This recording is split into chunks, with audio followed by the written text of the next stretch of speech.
जय श्री माता जी। परम पूज्य श्री माता जी, ये आप ही की धरती, आप ही का ध्यान, आप ही का चैतन्य, कृपा करके आप सारे संतों की, सारे शुद्धात्मा को परम चैतन्य की वर्षा प्रदान करने हेतु सारे देव देवियों के साथ ये ध्यान और मेडिटेशन के मंच पर पधारिए और सभी संतों को, सभी शुद्धात्मा को, सभी देवदूतों को परम चैतन्य कीजिए, निर्विचारिता स्थिति प्रदान कीजिए। परम पूज्य श्री माता जी, आपके श्री चरण कमल पर कोटि कोटि नमन। कुंडली उठा के बंधन लेंगे।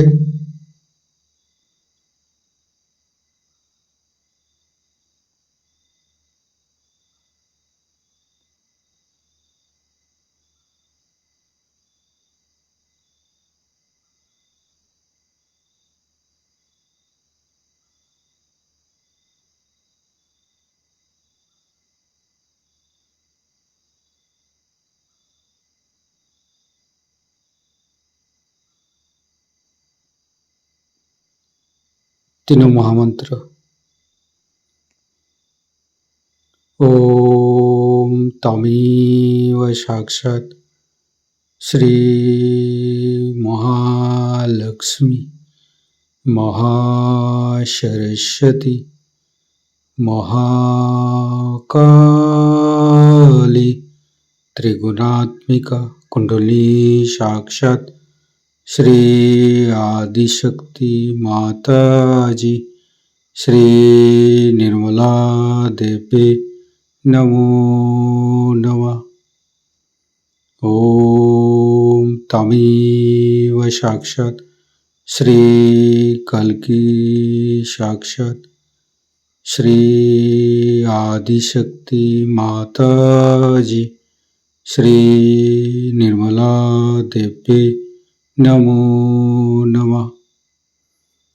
ओम तमेव साक्षात् श्री कल्की साक्षात् श्री सहस्रार स्वामिनी मोक्ष प्रदायिनी माता जी श्री निर्मला देवी नमो नमः।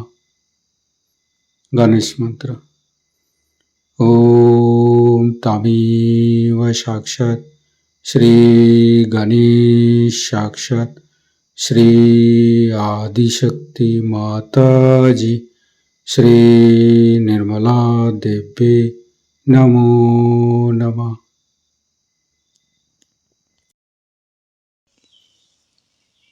दोनों हाथ खुला हुआ परम पूज्य श्री माता जी को बिंदी को देखते रहेंगे। मन में अच्छे अच्छे चिंता, अच्छे अच्छे भाव लेके आएंगे। परम पूज्य श्री माता जी कृपा करके हमारे हृदय को सच कीजिए। सच हृदय कमलासन पर श्री चरण को स्थापित कीजिए। माँ परम पूज्य श्री माता जी के श्री चरण की शीतलता हम हृदय पर अनुभव करेंगे। परम पूज्य श्री माता जी, हम अज्ञानी हैं। हमारी अज्ञानता के वश में यदि आपकी शान के खिलाफ कोई गलती हुआ हो, कृपा करके आप मुझे क्षमा कर दीजिए। माँ धीरे धीरे चित्त को तीनों मूलाधार पर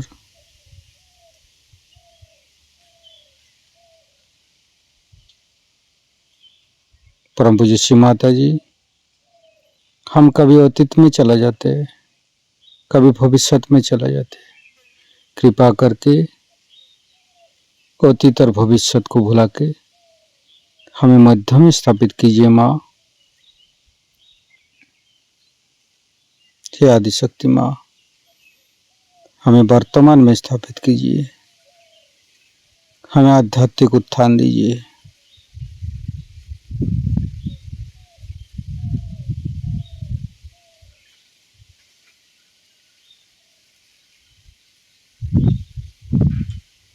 संपूर्ण चित्त मूलाधार चक्र पर, लेफ्ट मूलाधार, राइट मूलाधार, मध्य मूलाधार।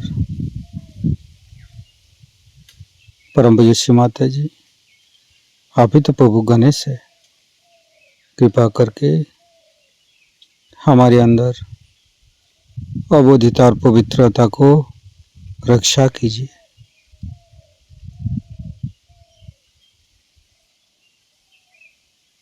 फिर तीनों स्वादिष्ठान को देखेंगे। लेफ्ट स्वादिष्ठान, राइट स्वादिष्ठान, मध्य, तीनों नाभि, तीनों हृदय, लेफ्ट हृदय। परम पूज्य श्री माता जी, आप ही ने तो हमें शुद्ध आत्मा बनाया है। कृपा करके हमारी आत्मा को परमात्मा के साथ मिलाइए।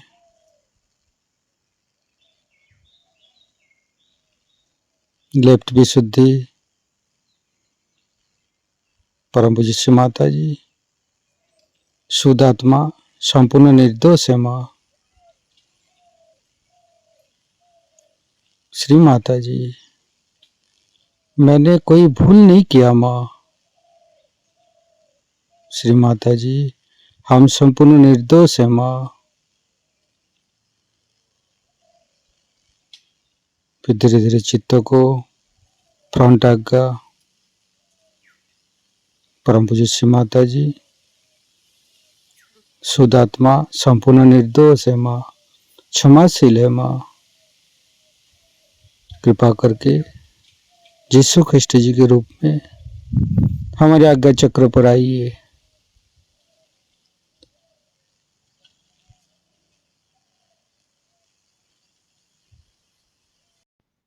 धीरे धीरे चित्त को बैक आज्ञा पर गणेश अथर्वशीर्ष पाठ करेंगे। ओम नमस्ते गणपतये, तमेव प्रत्यक्षं तत्त्वमसि, तमेव केवलं कर्तासि, तमेव केवलं धर्तासि, तमेव केवलं हर्तासि, तमेव सर्वं खल्विदं ब्रह्मासि, तं साक्षादात्मसि नित्यं। हरितं वच्मि सत्यं वच्मि, अवतं माम् अववक्तारम्, अवसोतारम्, अवदातारम्, अवधातारम्, अवानुचानमवशिष्यम्, अवपश्चातात्, अवपुरस्तात्, अवोत्तरातात्, अवदक्षिणातात्, अवचोदातात्, अवधरातात्, सर्वतो मां पाहि पाहि समन्त्रात्। तं वाङ्मयस्तं चिन्मयो, तं आनन्दमयस्तं ब्रह्ममयो, स्तं सच्चिदानन्दादित्योऽसि, स्तं प्रत्यक्षं ब्रह्मासि, स्तं ज्ञानमयो विज्ञानमयोऽसि, सर्वं जगदं तत्तो जयते, सर्वं जगदं तत्तोत्तिष्ठति, सर्वं जगदं त्वयि लयमस्यति, सर्वं जगदं त्वयि पत्येति। तं भूमिरापो नालो नीलो नमः, स्तं चत्वारि वाक्पदानि, स्तं गुणत्रयातीतो, स्तं देहत्रयातीतो, स्तं कालत्रयातीतो, स्तं मूलाधारस्थितोऽसि नित्यं, स्तं शक्तित्रयात्मकं, स्तं योगिनो ध्यायन्ति नित्यं, स्तं ब्रह्मास्तं विष्णुस्तं रुद्रस्तं इन्द्रस्तं अग्निस्तं वायुस्तं सूर्यस्तं चंद्रमास्तं ब्रह्मभूर्भुवस्सुरं ज्ञानादि पूर्वमुच्चाय वर्णादि तदनंतर अनुसारो परतरो अर्धेन्दु उलसितं तारेण ऋतं एतत्तव मनुष्यरूपं गकारो पूर्वरूपं अकारो मध्यम रूपं अनुसारो शांतिरूपं बिंदु उत्तर रूपं नादं संधानं संगीता संधि शैषा गणेश विद्या गणक ऋषि निश्चित गायत्री छंद गणपतिर्देवता ओं गं गणपतये नमः एकदन्ताय विद्महे वक्रतुण्डाय धीमहि तन्नो दन्ति प्रचोदयात् एकदन्तं चतुर्हस्तं पाशमङ्कुशधारिणं रदं च वरदं हस्ते बिभ्राणं मूषकध्वजं रक्तं लम्बोदरं शूर्पकर्णकं रक्तवाससं रक्तगन्धानुलिप्ताङ्गं रक्तपुष्पे सुपूजितं भक्तानुकम्पिनं देवं जगत्तारणमच्युतम् आविर्भूतं च सृष्ट्यादौ प्रकृते पुरुषोत्तरम् एवं धारन्त्यो नित्यं स योगी योगिनो वर नमो बृहत्पतये नमो गणपतये नमो पमतपतये नमस्ते अस्तु लंबोदराय दंताय विघ्ननाशिने शिवसुताय श्री वरदमूर्तये नमो नमः। साक्षात् श्री आदिशक्ति माता जी श्री निर्मला देवी नमो नमः। संपूर्ण चित्त वैकाग्य पर रखेंगे।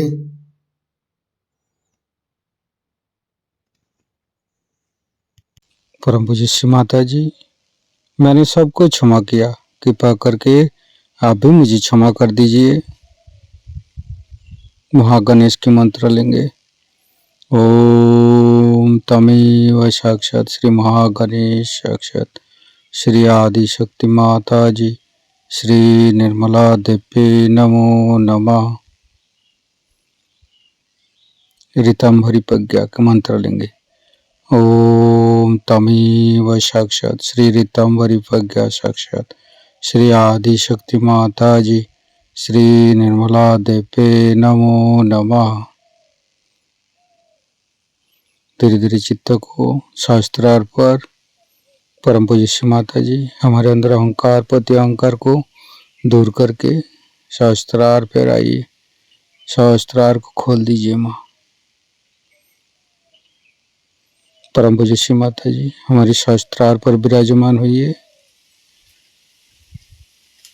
संपूर्ण ध्यान का स्थिति, निर्विचारिता का स्थिति, दोनों हाथों पर शास्त्रार्थ पे परम चैतन्य का अनुभव करते हुए निर्विचारिता का मंत्र लेंगे। ओम तमेव साक्षात श्री निर्विचारिता साक्षात श्री आदि शक्ति माता जी श्री निर्मला देवी नमो नमः।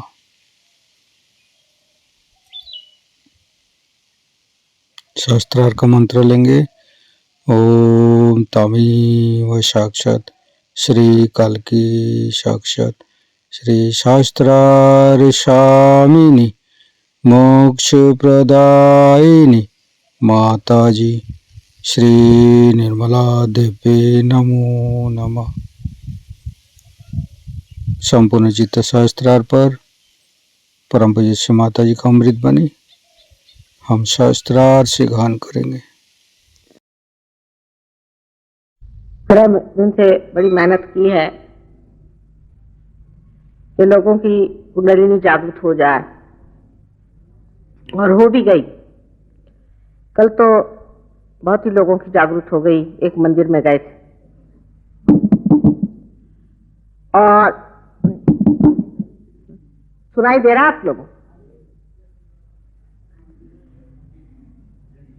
लेकिन जो सबसे बड़ी मुश्किल मुझे नजर आती है वो ये कि जागृति के बाद भी लोग उस जागरण को संभाल नहीं पाते। एक तो उसको समझ भी नहीं पाते हैं और संभाल भी नहीं पाते।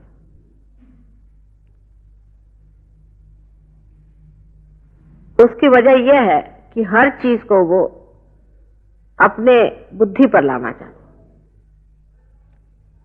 जब कुंडलिनी का जागरण हो जाता है और जब वो ब्रह्मरंध्र को छेदती है तो आपके हाथ से ठंडी ठंडी हवा जैसे आने लग जाती। जब मैं घर बैठी हूं तो आपकी तरफ आएगी, जब मैं नहीं हूं तो आपसे ऐसे निकलती हुई नजर आएगी। ये इसकी पहचान, इसको ही चैतन्य लहरी कहते हैं, सौंदर्य लहरी कहते हैं। और ये घटना करने से होती नहीं है, ये होने से होती है। ये सहज घटना है, सहज। सह का अर्थ अपने साथ, जो माने पैदा हुआ, अपने ही साथ। जैसे हमारे नाक कान मुंह अपने ही साथ पैदा हुए। जब हम पैदा हुए तभी हमारे साथ ही सब पैदा हुए हैं, और हमारी श्वसन क्रियादि जो भी क्रियाएं हैं वो भी अपने साथ ही आएंगी। हमारा सारा जो कुछ जीवंत कार्य है वो भी सहज ही होता है। माने एक फूल से फल होना भी एक सहज क्रिया। सहज माने जो जीवंत क्रिया है वही सहज क्रिया, और सहज योग ये जीवंत क्रिया है। आज उसका परिवर्तन महायोग में हो गया, माने हजारों लोग इससे पार हो सकते हैं। होने को तो हजारों होते हैं और हुए भी हैं, लेकिन पार करने के बाद भी लोगों में इतनी क्षमता नहीं है कि उसको संजो ले। कि जैसे एक अंकुर को बीज से निकल आने के बाद संजोना पड़ता है, उसी प्रकार कुंडलिनी के जागरण के बाद भी उसको संजोना पड़ता है। उसके अनेक कारण हैं। कुंडलिनी का जागरण करना तो बहुत आसान चीज है, उसके लिए जो इसका अधिकारी, सबके बुते का बिल्कुल भी नहीं, बहुत ही कठिन बात है। जो इसका अधिकारी होगा वो इसको आसानी से लीलामय तरीके से जागृत कर सकता है। और अगर कहता है कि बहुत मुश्किल है तो इसका मतलब है वो उनको अधिकार नहीं है, वो बेकार में कोशिश कर रहे हैं, उनको करना ही नहीं चाहिए। समझ लीजिए ये आपका मंदिर है और इसके अधिकारी कोई साहब है, तो उनके लिए इसके अंदर प्रवेश करना बिल्कुल ही आसान चीज है, क्योंकि उनका अपना ही, उनकी मिल्कियत है। बस ताला खोला और अंदर चले आए, कुंजी भी उनके पास में। लेकिन अगर कोई और इंसान जिसका इस पर कोई भी अधिकार नहीं है वो अंदर आना चाहे तो उसके लिए असंभव की बात होती है, और वो कोशिश करेगा तो ये तोड़ेगा, वो फोड़ेगा, इधर आएगा, उधर आएगा, और सब काम जो होगा अनधिकार होगा। और अनधिकार चेष्टा से कुंडलिनी कभी भी जागृत नहीं होने वाली, कभी भी जागृत नहीं। कारण जैसे मैंने पहले भी बताया है कि हमारे कुंडलिनी का जो रक्षक है, आप लोगों के अंदर जो कुंडलिनी शक्ति, उसका रक्षक जो है वो श्री गणेश। और श्री गणेश जो है वो कुंडलिनी के घर से बाहर जमा हुआ है, हर समय जागरूक है आपके अंदर। जब श्री गणेश सुप्त हो जाते हैं तो आपको भी होश नहीं होता। जब तक आपको होश है तब तक श्री गणेश जागरूक रहते। ये शक्ति हमारे अंदर है और जागृत होती है, ये आपको सिद्ध करना होगा। क्योंकि आदि शंकराचार्य ने कहा है कि हमारे अंदर कुंडलिनी शक्ति है, और जब तक ये मां जगदम्बा जागृत हमारे अंदर नहीं होती है तब तक हम तो अनन्य नहीं हो सकते, क्षेत्रज्ञ नहीं हो सकते, न ही हम परमात्मा को जान सकते हैं। क्योंकि आत्मा ही को जाना नहीं तो हमारी जागृति होनी चाहिए। अब सबसे कमाल ये है कि इस भारतवर्ष में, इस योग भूमि में जो जो दृष्टा हो गए, बड़े बड़े ऊंचे दृष्टा हो गए, उन्होंने सब ने कुंडलिनी पर काफी लिखा। ये नहीं मैं कहूंगी कि हर बात लिख गए, कम से कम आदि शंकराचार्य के बाद तो बहुत ही सफाई से लोगों ने लिखना शुरू कर दिया। जैसे कबीरदास जी थे, शंकराचार्य ने लिखा, उसको फिर से पूरी तरह से कबीरदास जी ने भी लिखा। महाराष्ट्र में ज्ञानेश्वर जी ने काफी खुले तरीके से इस पर कहा। इसके अलावा नाथ पंथियों ने इस पर बात करी। नानक साहब ने कहा, जो भी संत साधु आए हैं इस संसार में, चाहे वो मुसलमान हो चाहे हिंदू हो, सबने कहा कि हमें फिर से जन्म लेना चाहिए। सारे शास्त्रों में लिखा हुआ है, वेद में भी लिखा है कि जब तक आप विद नहीं होते, माने आप जब तक इसे जानते नहीं हैं, तब तक ये वेद बेकार है। किसे नहीं जाना है? जानना सिर्फ उस परम तत्व को जो आत्मा स्वरूप है उसे जाना है। अगर जब तक नहीं जाना सब व्यर्थ है। मंदिर जाना भी व्यर्थ हो जाएगा, मंदिर बनाना भी व्यर्थ हो जाएगा, सारे आपके व्रत वैकल्य भक्ति सब बेकार हो जाएगा। आपका सारा पांडित्य, आपका विद्वत्ता सब बेकार है अगर आपने अपनी आत्मा को नहीं जाना। और आत्मा को जानने के लिए ही जो लिखा गया है वो है वेद। गीता भी वही है, उपनिषद भी वही है, और सारे धर्मों का सार यही है। ईसा मसीह ने भी कहा है कि जब तक आपका पुनर्जन्म नहीं होता है तब तक आप परमात्मा को नहीं जान सकते। मोहम्मद साहब ने भी कहा है कि आपको पीर होना पड़ेगा, उससे पहले आप मेरी बात नहीं समझ पाए। जब लाओ त्से ने भी यही कहा है, और विदिता मां ने भी यही कहा है, और खलील जिब्रान ने भी यही कहा है, और संसार के सोक्रेटिस और जितने बड़े बड़े गुरु हो गए और जितने बड़े बड़े दृष्टा और अवतरण हो गए, सबने जब एक ही बात कही है, तो इसका मतलब यह है कि हम बेकार ही की बातें लेकर झगड़ा करें। विशेषकर हमेशा जब कोई भी असलियत की बात करता है, सत्य की बात करता है, तो कुछ पढ़े लिखे हुए पढ़त मूर्ख उन्हें कहना चाहिए, उस बात को लेकर अपना झगड़ा करना शुरू करें। आदि शंकराचार्य के समय में भी ऐसे एक महामूर्ख थे, शर्मा कर, और उन्होंने उनसे बहुत वाद विवाद कर। बहरहाल बुद्धि के स्तर पे भी आदि शंकराचार्य ने उनको हरा दिया था। बुद्धि के स्तर पे भी इस चीज को समझाया जा सकता है, कोई मुश्किल काम नहीं। लेकिन पाना जो है ये बुद्धि से परे, विचारों से परे, क्योंकि जो बुद्धि है, जरा आप बैठ जाइए, बैठ जाइए, बैठ जाइए, बीच में से आप चले आ रहे हैं, बैठ जाइए। सबको डिस्टर्ब नहीं करना चाहिए। जो बुद्धि से परे चीज है, जिसको पाना है वो बुद्धि से परे है। जो असीम है वो सीमा से नहीं पाएगा, उसे छोड़ना होगा। छोड़ने का मतलब नहीं कि आप निर्बुद्ध हो जाए, उससे परे होना होता है। जैसे अब मैं यहां आई, मोटर से आई, जब मुझे हॉल के अंदर आने का है तो मोटर बाहर छोड़नी पड़ी ना।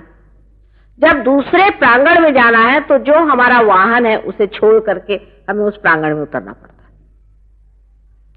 उस जगह जाना है जिसे कि हमारे अंदर की स्पेस कहिए, जिस जगह निर्विचार समाधि हमें लगे। पहली बार ये सब कह गए, सबने ये कहा हुआ है, लेकिन हमारा चित्त आत्मा की ओर नहीं। हम परमात्मा से क्या क्या मांगते हैं? उनसे मांगते हैं कुछ न कुछ संसार की चीज। कोई कहता है हमको घर दो, कोई कहता है हमको द्वार दो, कोई कहता है ये दो, कोई कहता है वो दो। चलो कुछ ऐसी वैसी बातें भी होती हैं, तो परमात्मा कहते चलो इनको दे दो, कोई हर्ज नहीं। लेकिन वो परम नहीं है, आपकी सूझबूझ की कमी। आपने जो मांगा उसमें सूझबूझ, और इसी वजह से बहुत से अजीब तरह के आजकल लोग निकल आए जो आपको गलत सलत चीजें देते हैं और भरमा देते हैं। और जब इस तरह के गुरुओं के पास गए हुए लोग हमारे पास आते हैं तो वो फिर से उन्हीं के चक्कर में चले जाते हैं, बड़ी मुश्किल से छूटता है फिर, क्योंकि उन्हें गलत रास्ते चला दिए। जैसे कि कोई आदमी कहता है चलो भाई तुम ऐसा करो कि 7 दिन का उपास करो और हमारे लिए आप इतना ला करके रुपया दे दो, बस काम खत्म। अब ये बताइए कि उपास करने से परमात्मा कैसे मिलेंगे? मेरे अभी तक समझ नहीं आ रहा कि इंसान ऐसे कैसे सोचता है। क्या आपको शरीर उठ करके आपका शरीर वहां भगवान के पास जाने वाला है क्या, जिसे हल्का फुल्का कर रहे हैं? एक सीधी सरल बात है। इस पर बहुत लोग खासकर मंदिरों में मुझसे नाराज हो जाते हैं जब मैं कहती भाई उपास नहीं करो। उल्टे खुश होना चाहिए कि माँ का धर्म तो अच्छा है, इसमें उपास नहीं करने देती माँ। मैं ये नहीं कहती कि उपास नहीं करो, लेकिन परमात्मा के नाम पे क्यों सूतक कर रहे हो? भाई उनके नाम पर खुशियां मनानी चाहिए। जिस दिन गणेश जी का जन्म है, हनुमान जी का जन्म है मंगलवार के दिन, उस दिन उपास करें। आप बताइए आपके घर में कोई अगर बेटा पैदा हो, बुद्धि में तो लगानी चाहिए, उस दिन क्या उपास किया जाता है? कबीरदास ने जब कोई नई बात बताई तो सब ने उनको मार भगाया और किसी ने उनकी बात नहीं सुनी, किसी ने भी बताया। लेकिन उपास तो ऐसे ही हम लोग करते हैं इस देश में, बहुत से लोग करते हैं। सबको पहले भगवान मिलना चाहिए जो भूखे मर रहे हैं। उनको क्या पहले ही सब भगवान मिल जाएंगे? क्योंकि भूखे भूखे के मारे मर जाए तो लोग सोचते हैं मरने के बाद उनको जरूर भगवान मिल जाएंगे। दूसरे तरह के लोग होते हैं जो कुछ न कुछ चमत्कार दिखाते हैं, उनके चक्कर में भी आप लोग बहुत रहते हैं। जैसे गए कोई तांत्रिक के यहां पहुंचे, उसने कहा भाई देखो तुम्हारे बाप का ऐसा है, तुम्हारे माँ का ऐसा है, तुम्हारा हम पिंड छुड़ा देंगे, फलाना कर देंगे, ऐसा कर देंगे, वैसा कर देंगे, दुनिया भर की फालतू की बातें। और इसमें जो लोग उलझ जाते हैं वो भी परमात्मा को नहीं पा सकते, क्योंकि आपका चित्त ही बेकार चीजों में है।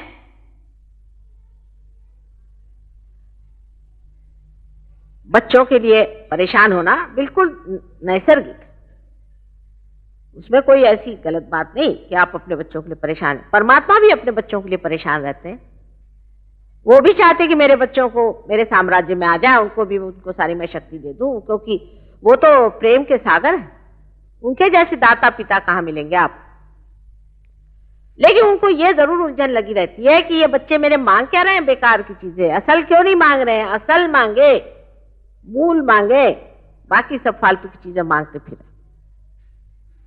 कृष्ण ने कहा था कि योगक्षेम वहाम्यम, जब योग होगा तभी क्षेम दूंगा, उससे पहले क्षेम नहीं माना है। उसके पहले जो क्षेम होता है वो नुकसानदेह होता है। जैसे कि आप देख लीजिए किसी आदमी को जो कि समझ लीजिए हर महीने 100 रुपया कमा रहा, और उसको आप एकदम से 1000 रुपया दे दीजिए, बिल्कुल शर्तिया वो अपनी जिंदगी खराब कर लेगा, बर्बाद कर लेगा। वो शराब पिएगा, नहीं तो कोई ना कोई गलत रास्ते पे चलेगा, कोई ना कोई गलत काम कर देगा। मनुष्य झेल नहीं सकता, क्योंकि उसके अंदर लक्ष्मी तत्व जागरूक नहीं हुआ है, वो झेल ही नहीं सकता। जरा सा पैसा हो गया तो घमंड तो आ ही जाएगा आदमी में, वो घमंड में चूर हो जाएगा, अपने को दुनिया से बहुत बड़ा समझेगा। वही बात सत्ता की भी है। अगर किसी के अंदर शक्ति आ गई, सत्ता आ गई, तो अच्छे भले आदमी खराब हो जाते हैं। आज अच्छा रास्ता चल रहे हैं, कल वही आदमी गलत रास्ते चलने लग जाते हैं। इसलिए कृष्ण ने कहा है कि योग के बाद क्षेम होगा। परमात्मा तब आपको देखेंगे जब उनके साम्राज्य में आएंगे, जब आप उनके नगर के बासी होंगे।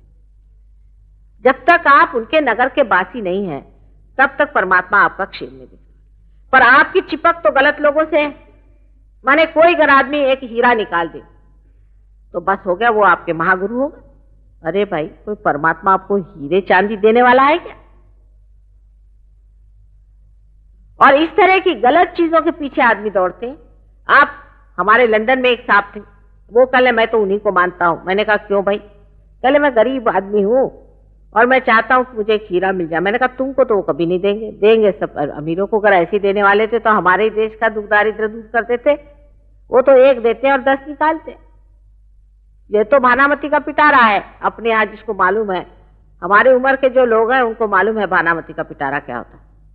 ये सब भानामती का पिटारा है, उसका सब खेल है।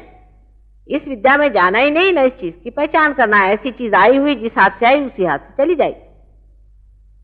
लेकिन ऐसा कहते ही साथ लोग बुरा मान जाते हैं। तो इसलिए भी सहयोग टूट जाता है, क्योंकि पार होने के बाद आदमी उसके बारे में सोचने लग जाता है। आपके हाथ में अगर चैतन्य की लहरियां आई हैं तो किस सोच विचार से आई हैं? कोई भी सोच विचार से नहीं आई। ये तो आपके अंदर घटना हो गई। माने सोच विचार करने से क्या आप किसी बीज के अंदर अंकुर पैदा कर सकते हैं? या सोच विचार करने से आप किसी फूल को फल बना सकते हैं? वो तो अपने आप ही घटित होता है, जिसे स्पॉन्टेनियस कहते हैं, जो कि जीवंत क्रिया है। और आज जो अमीबा से आप इंसान बन के बैठे हैं, 10 अवतार हुए संसार में, और इन अवतारों ने जो आपको इस जगह लाके पहुंचाया है कि आज आप इंसान हो गए, तो अगर इससे भी आपको अति मानव होना है या ऊंचा मानव होना है, तो वो भी चीज स्पॉन्टेनियस ही होनी चाहिए, वो भी घटना घटित होनी चाहिए। क्या उसके लिए आपको कोई मेहनत करनी पड़ेगी? लेकिन अंकुरित होने के बाद जरूर संजोना पड़ता है इंसान की दशा में, उसको संजोना पड़ता है और समझना पड़ता है। उसके प्रति श्रद्धा और पूरी जानकारी होनी चाहिए। अगर जानकारी नहीं हुई तो बेकार है। जैसे कि आपने कहा मां हमें शक्ति दे दो। अच्छा भाई, आपको हमने जागरूक कर दिया, आपके अंदर से शक्ति बहनी शुरू हुई। अब आपको पता ही नहीं कि चीज क्या है, हमारे अंदर से बह रहा है मां, अगर आपको पता ही नहीं तो आप इसका उपयोग क्या करेंगे? आपको अगर दीप जैसे जला दिया जाए तो आप इंसान है और दीप दीप है। इंसान को जब रोशनी मिल जाती है तो उसको पता होना चाहिए कि इस रोशनी से हम क्या करें, किसको दें, कैसे करें, इसका व्यवहार क्या करें।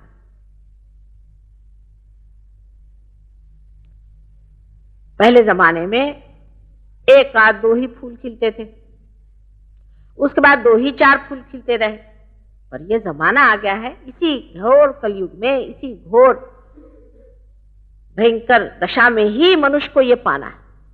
वो अनेकों को पाना है, लाखों को पाना है, हजारों को पा रहा है। जिसको बाइबल में लास्ट जजमेंट कह रहे हैं वो चीज आ गई।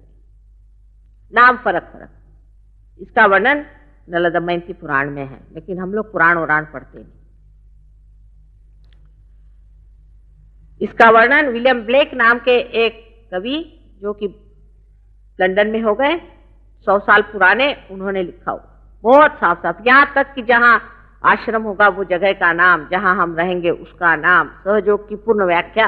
और सबसे कमाल उन्होंने ये लिख दिया कि इस जमाने में लंदन जो है वो क्षेत्र हो जाएगा। मैं आजकल लंदन में रहती हूँ, और इतना ही नहीं कि क्षेत्र होगा, लेकिन यहां पर जो कार्य होगा उससे जो लोग पार होंगे, जो प्रॉफिट्स होंगे, जो प्रेषित होंगे, जो पीर हो जाएंगे, उनमें यह शक्ति होगी कि वो दूसरों को कर सके। ये पहले नहीं थी शक्ति। पहले बड़ी मेहनत करते थे लोग, शक्तिपात, बेकार की बातें लोग करते हैं, हम शक्तिपात करते हैं, शक्तिपात करते हैं। मैंने तो देखा नहीं कोई करते हुए शक्तिपात वगैरह। पहले शक्तिपात में क्या होता है? पहले हमें क्रिया होने लग गई। क्रिया माने क्या? पहले हम तो बस कूदने लगे। माँ बताए कैसे कूदते हो? पहले मेंढक जैसे। मैंने कहा भले मानुस, तुम क्या अब मेंढक होने वाले हो? ये कौन से शास्त्र में लिखा है कि आप मेंढक जैसे कूदने लग जाओगे? दूसरी बात, उसके बारे में बैठ जाओ, बैठ जाओ, बैठ जाओ, बैठ जाओ, बैठ जाओ, सबको डिस्टर्ब नहीं कर, बैठ जाओ, नहीं अभी रखो, अभी इसी वक्त सब लोग बैठे सुन रहे हैं, आप आराम से बैठो। और उससे आगे ये समझना चाहिए कि क्या होना है हमारा, क्या होगा, क्या मिलना चाहिए। हमें क्या मिला है अभी तक? हमारी चेतना जो है उसकी उत्क्रांति हुई, जिसे अंग्रेजी में अवेयरनेस कहते हैं।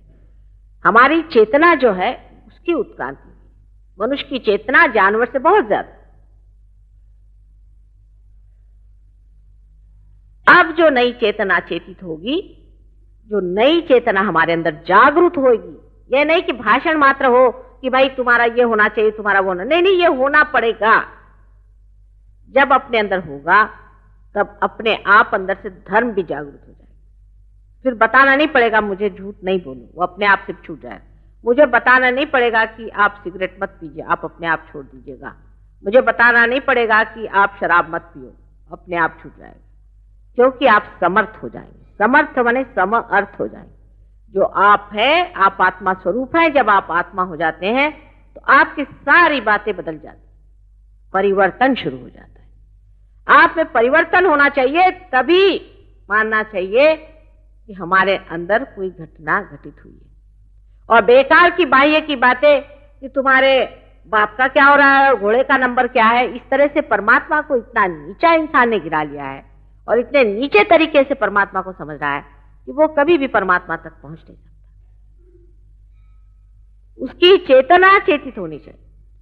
आपकी चेतना चेतित हो जाएगी, इसमें मुझे कोई शक नहीं, क्योंकि आप इस महान योग भूमि में पैदा हुए। भारतवर्ष में पार कराना बहुत ही आसान चीज है, ये मैं समझ गई। पूर्व जन्म के सुकृत लेकर के आप इस महान देश में पैदा हुए, ये आप समझ लीजिए। कोई तो भी बहुत बड़े आपने पुण्य कार्य करे हैं, तभी इस देश में आप पैदा हुए हैं। नहीं तो दूसरे देशों में पैदा होते हैं जहां लोग योग से पहले ही क्षेम पा गए और रास्ते से खत्म हो गए, बेकार हो। अभी आप लोग बेकार नहीं हो, लेकिन यो वहां के लोगों में क्योंकि बहुत मेहनत करनी पड़ती है, एक एक आदमी पे 2-2, 3-3 महीने कभी कभी मेहनत करनी पड़ती है, तो उसको इसकी समझ, सूझबूझ और निष्ठा बहुत है।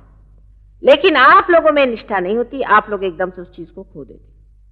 मैं आज आखिरी दिन है इसलिए विशेष रूप से इस पर बात करूंगी कि आप इसको पाने के बाद खोना नहीं। अगर पाने के बाद खोया है तो इससे बढ़ के और कोई गुनाह नहीं हो।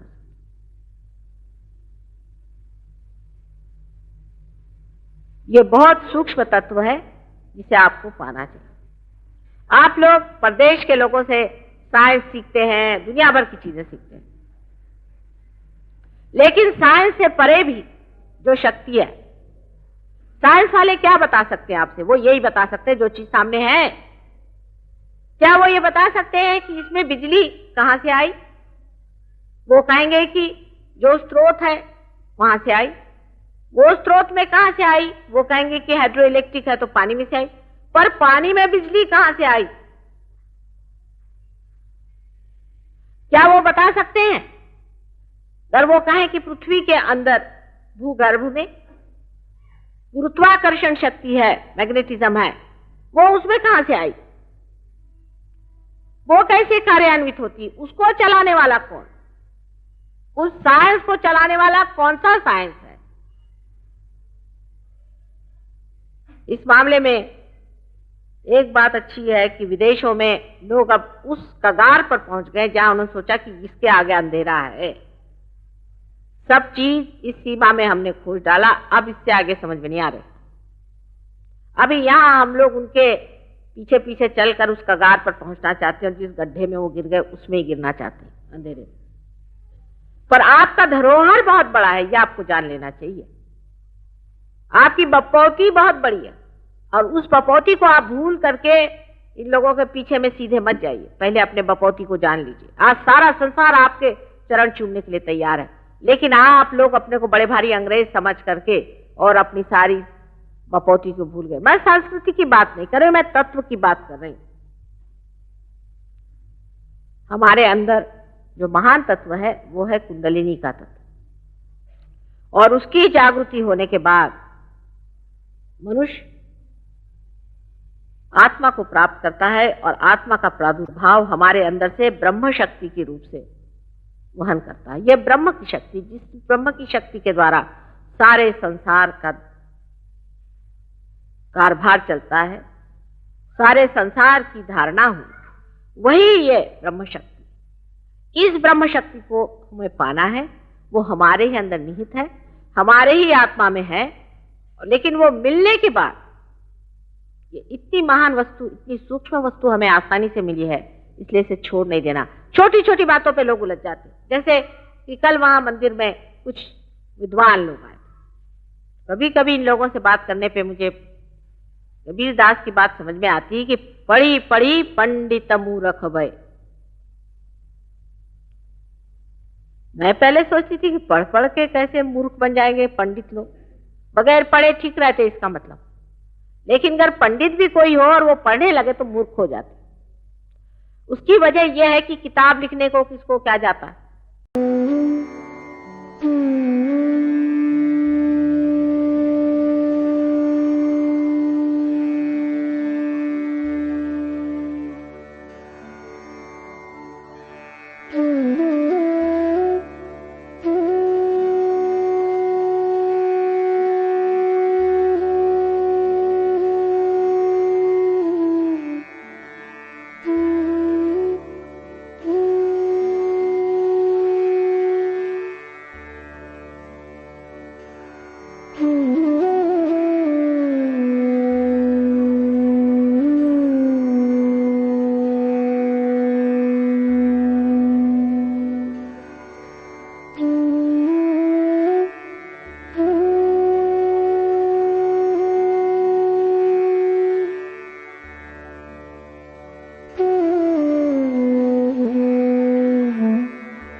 माँ भवानी आदिशक्ति,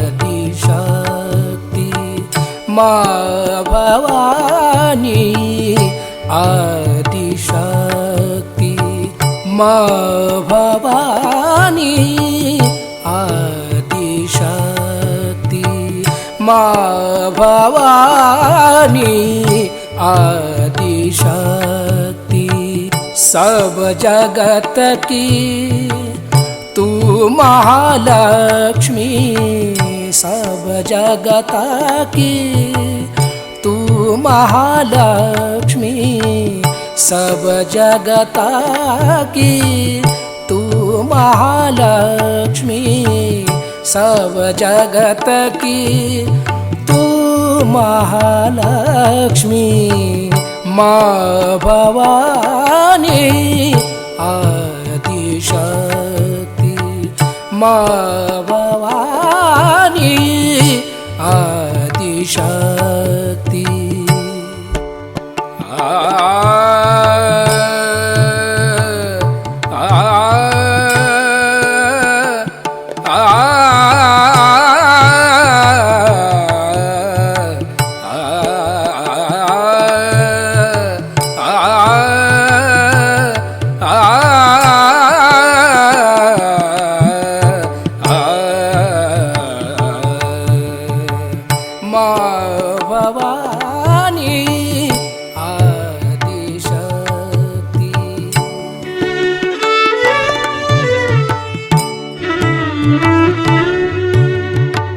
माँ भवानी आदिशक्ति।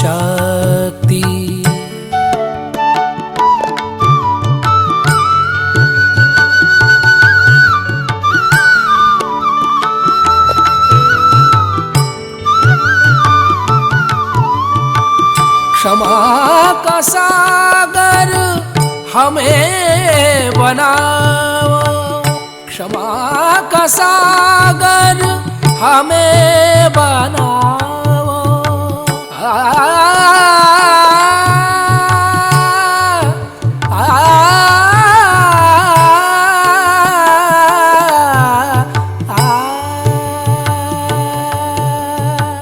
क्षमा का सागर,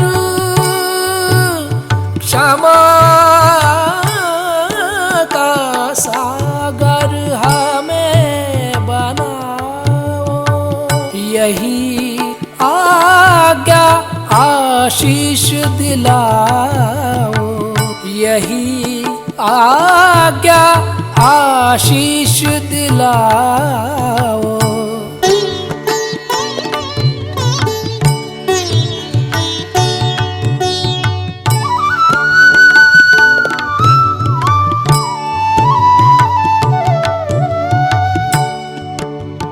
ग ग रे ग सा रे ग, सा रे रे ग ग प प रे ग सा रे ध सा, प ध सा रे ग ग रे ग ग रे सा ध सा।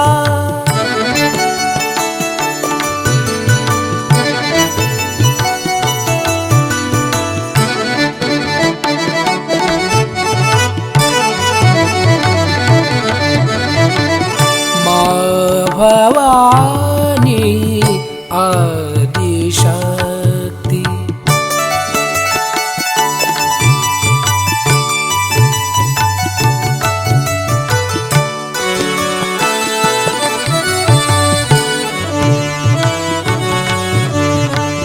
माँ भवानी, माँ भवानी, माँ भवानी आदि शक्ति।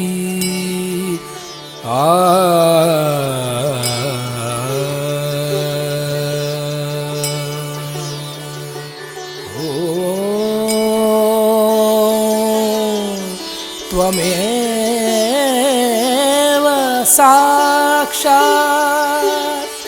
श्री जीसस मेरी माता, साक्षात श्री आदि शक्ति माता जी, श्री निर्मला देवी नमो नमः।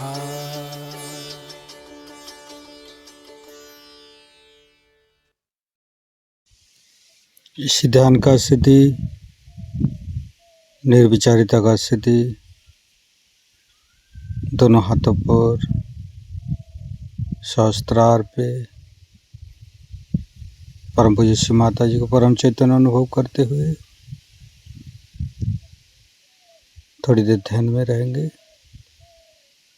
परम पूज्य श्री माता जी, आपने जो हम परम चैतन्य अनुभव कराया, इसके लिए मैं आपको कोटि कोटि नमन। कुंडली उठा के बंधन लेंगे।